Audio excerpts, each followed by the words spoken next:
आपको खदान से सोना मिलता है तो सोना आभूषण नहीं होता है, उसे आभूषण बनने के लिए भी ना आग में तपना पड़ता है, आग में जल के तपना पड़ता है, तब जाके वो आभूषण का रूप लेता है तो मूल्यवान होता है। अगर नहीं तपिएगा, नहीं बनिएगा तो आपका कोई मोल नहीं रह जाएगा। अगर सूरज की तरह चमकना है तो सूरज की तरह जलने की क्षमता भी रखो।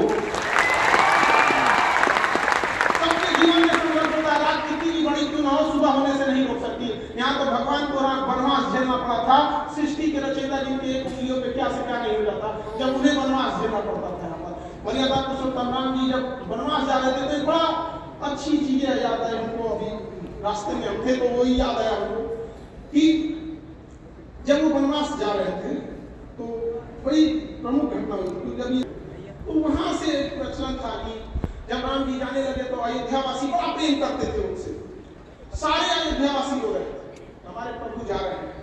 वो बड़ा अजीब सा मंजर था वो, और सब उनको छोड़ने आए कि हम चलते हैं चलते हैं। जब अयोध्या की सीमा समाप्त होने लगी तो वहां से मर्यादा पुरुषोत्तम राम जी लौटे, पीछे हुए और कहे कि आप सब लोग अब लौट जाएं, बच्चे बूढ़े माताएं बहनें पुरुष स्त्री सब लौट जाए, आप लोग यहाँ से लौट जाए, हमारा वनवास का है, क्योंकि वचन दिया हुआ है रघुकुल रीत सदा चल जाए, प्राण जाए पर वचन न जाए। तो वचन को तो निभाना था, तो वहां से उनकी बात मानकर लोग लौट गए।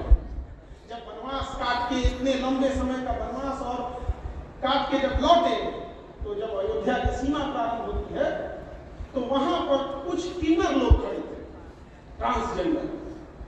तो बड़ा अचंभा हुआ कि इतने लंबे वनवास करके आ रहे हैं और स्वागत में बस ये लोग हैं और वो भी एकदम सीमा पर। तो अचंभा से पूछा गया कि ये क्या है, ये ही लोग बस है, स्वागत में तो होना चाहिए। कहा महाराज जी स्वागत के लिए लोग वहां खड़े हैं, आप आंखें बिछाए खड़े हैं, तरस गई अयोध्यावासियों की, लेकिन यहाँ ये लोग उन्होंने ये लोग कहा कि महाराज जब आप वनवास जा रहे थे ना तो उस समय आपने बोला था कि बूढ़े बच्चे स्त्री पुरुष महिला सब चली जाए, आपने तो इनको बोला ही नहीं कि ये चले जाए। ये जब से वनवास में थे ये वहीं खड़े, ये आए नहीं है सारे, ये खड़े हैं वहीं पे। तो उस समय मर्यादा पुरुषोत्तम राम जी ने भावुक होकर कहा था कि तुम सर पे हाथ रख के इससे आशीर्वाद दोगे, उससे आशीर्वाद फलित हो जाएगा। आज भी वो परंपरा है इस देश में। तो भगवान लोगों को परीक्षा देनी पड़ी है तो हम और आप किस टेक्सी की मसाला है, तपस्या तो करना ही पड़ेगा यहाँ पर, इससे भागना नहीं है। तो इसलिए नहीं किया। और यहाँ जब आप अच्छा काम कीजिएगा, जब भी कभी अच्छा काम कीजिएगा तो 10 लोग उंगलियां उठाएंगे। तो एक बार जरा सोचिएगा, सीता मैया को लोगों ने अग्नि परीक्षा में बैठा दिया, हम लोग कुछ नहीं हो, क्या है हम लोग? अच्छा कहाँ पर बिठाएगा, कहाँ? लंका में नहीं, अयोध्या में बैठाएंगे। ये क्या है? आपको प्रेरणा देता है उनकी लीलाओं को समझिए। जब ये समाज को दिखाना था कि आप पे भी लोग उंगलियां उठाएंगे तो आपको साहस मिलना चाहिए, आपको देखना होना चाहिए कि जब हमने भी तकलीफ उठाई है तो आप लोगों को भी उठाना पड़ेगा। लेकिन याद रखिएगा वो उंगलियां उठाने वाले को आज कोई नहीं पूछता है, लेकिन आज भी सीता मैया सबके दिलों में रहती है। तो उंगलियां उठाए, एक बार सोचिएगा वो लोग ऐसे कहाँ खत्म हो जाएंगे पता ही नहीं चलेगा। जब लोग याद रखेंगे तो आपके उस सत्कर्मों को याद करेंगे, आपकी उस भलाइयों को याद करेंगे। आप उस समाज से आते हैं भारत में जहाँ कहा जाता है यूनान मिस्र रोमा सब लूट गए हैं जहाँ से, लेकिन मगर है बाकी नामो निशा हमारा। कुछ बात है कि हस्ती मिट्टी नहीं हमारी, सदियों रहा है दुश्मन जोरे जहाँ हमारा। पूरी कब से हम लोग मिस्र की सभ्यता लुट गई, हंगो नदी की सभ्यता लुट गई, आज मेसोपोटामिया कहीं रहा नहीं, रोम की वो सभ्यता कहाँ मिल गई, लेकिन आज भी अमर रहा तो हमारी भारत की वो संस्कृति जो अखंड भारत की ओर था। कभी अफगानिस्तान तोड़ा गया, कभी म्यांमार तोड़ा गया, कभी पाकिस्तान तोड़ा गया, कभी बांग्लादेश तोड़ा गया। हम बस ये याद दिलाना चाहते हैं कि जो चीजें तोड़ी जा सकती है उसे वापस जोड़ी भी जा सकती है। कोई नहीं रोक सकता है।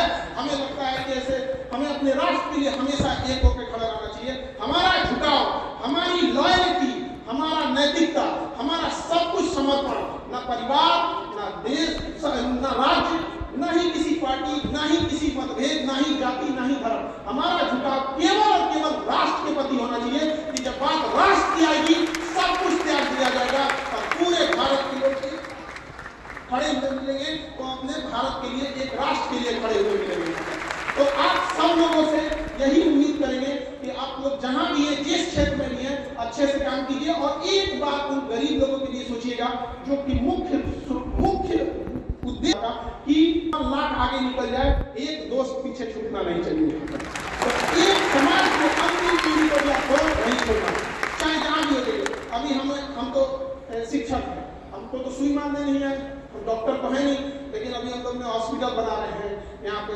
जब इतने मजबूर हो जाते थे लोगों को देखते हुए, कोई 8,000 10,000 का जब MRI करते थे, हमने बोला कि आ जाइए हम यहाँ पे उसका आधा का आधा भी कर दे, एकदम जितना लगता है एकदम मिनिमम से मिनिमम में। तो अभी हमको भी बड़ा उसमें हेक्टिक हो जाता है कि इधर कोचिंग देखना है, फिर इधर हॉस्पिटल देखना है, अभी कैंसर हॉस्पिटल के लिए वर्क कर रहे हैं, तो बड़ा लंबा हो जाता है। लेकिन फिर भी हमेशा याद रखिएगा, समाज के लिए जब आप कभी काम कीजिएगा तो आपको थकान महसूस नहीं होगी, क्योंकि उस समाज की दुआएं आपके साथ रहेंगी। और यह भारत का समाज है, भारत कोई जमीन का टुकड़ा नहीं है जिसे अंग्रेज आके बांट के चले जाएंगे तो इसकी संस्कृति। भारत एक विचारधारा है, विचारधारा को कोई बांध नहीं सकता है, विचारधारा को कोई रोक नहीं सकता है। आज भी आप हिंदुस्तानी पासपोर्ट लेके जाएंगे तो दुनिया आपको इज्जत की नजर से देखेगी, ये देख के नहीं देखेगी कि कहीं फट जाएगा तो क्या होगा। यह हमारी संस्कृति है और ये संस्कृति को हमने बनाया है। हम एक शिक्षक हैं, हम शिक्षकों के बीच में हमेशा ये बात कहते हैं। कई बार तो शिक्षक नाराज भी हो जाते हैं इस बात को। हम ये बात कहते हैं कि वर्तमान शिक्षकों का पैर छू के जो प्रणाम किया जाता है बच्चों के द्वारा, इसके लिए उनका मेहनत नहीं, हजारों सालों से ऋषि मुनियों की तपस्या है जो निस्वार्थ भाव से